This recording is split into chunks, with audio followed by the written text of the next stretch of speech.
the idea, look, the revolution is about transfer of power, sharing the resources. You know what I mean? Like, let's get it clear. Like, I appreciate the jewels that Jay dropped in 444, but we're not going to get financial freedom is not liberation.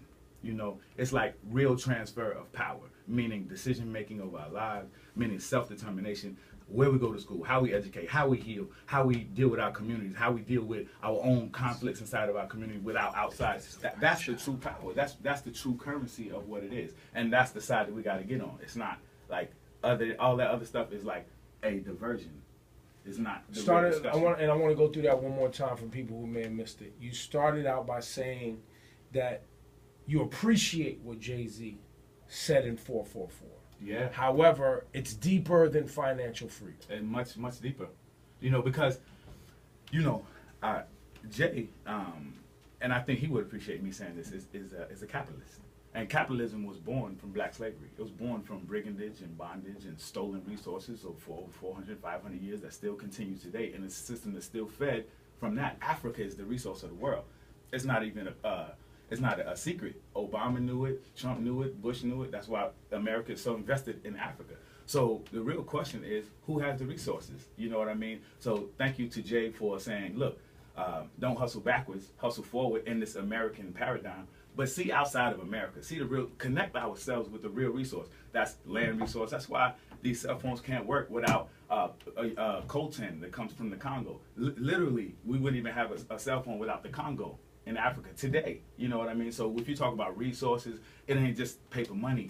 It's about having access. And so a lot of controlling. And what I hear you saying is controlling resources. Yeah, only. Yeah. So again, and so when back to that 444 discussion, people say, "Oh, this is the most pro-black album since." At least I heard in the Village Voice, it's the most pro-black album since Public Enemy's. I didn't even subscribe to that. Of course not. And I was like, that's a great headline.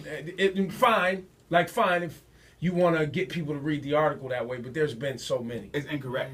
It's incorrect to even position it that way. And I want to just give power to people who've been struggling and trying to say real things all down the line. So, you know, like I said, I think I just want to be a part of that discussion, and so this voice can be heard as well. People can say, okay, it ain't green, just green.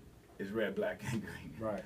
And I think we should also in this conversation, too, make no mistake, as you pointed out, appreciating that someone at Jay-Z's level, where he started, where he is today, continuing to have a conversation. I think that's also what I hear you saying too, because it's all a part of the mix of being progressive and revolution. A lot of people, they hear revolution and they don't just think transfer of power. Right. They don't just think change. They think it's gonna be, and it might be, more dramatic and more violent than that. We don't know where this is going. It already has been. It's very violent. It's very violent. It's violent. It's bloody. It's caskets, bloodshed and caskets all around. We're just not coming to the reality that we have to do something proactive about it. Mm-hmm. And like we celebrate actually 20 years of people who have been influencing me. People who have chosen the fact that, look, freedom to me is worth more than anything I'm living like, and they have become political prisoners in this country. People Black like August, Mutulu Shakur, people like Rochelle McGee and Herman Bell, and I say these names so people can. And shout out to Sekou Odinga, who's up in Harlem now after being free after 40 years of giving us all of his life. So, you know, those people, like you said, Black August. That's what we call Black August. That celebration of political prisoners and freedom fighters in the U.S. So when you start talking about freedom in that way in the United States, people is much deeper. You know what I mean? Than seeing bloodshed and caskets. Like it's daily work. It's like and people who have given their lives behind bars and cages, away from their families. Only because we want to build schools, escape police oppression. Be free. Only because of that. It's not because we want to kill nobody. We don't want to murder the police. The police are murdering us. You know what I mean? And so, like, get it straight. When you talk about revolution, it's about love. It's a love thing. And people think it's about, like, a clash thing. It's a love thing. And we're willing to do anything to feel that love. Anything.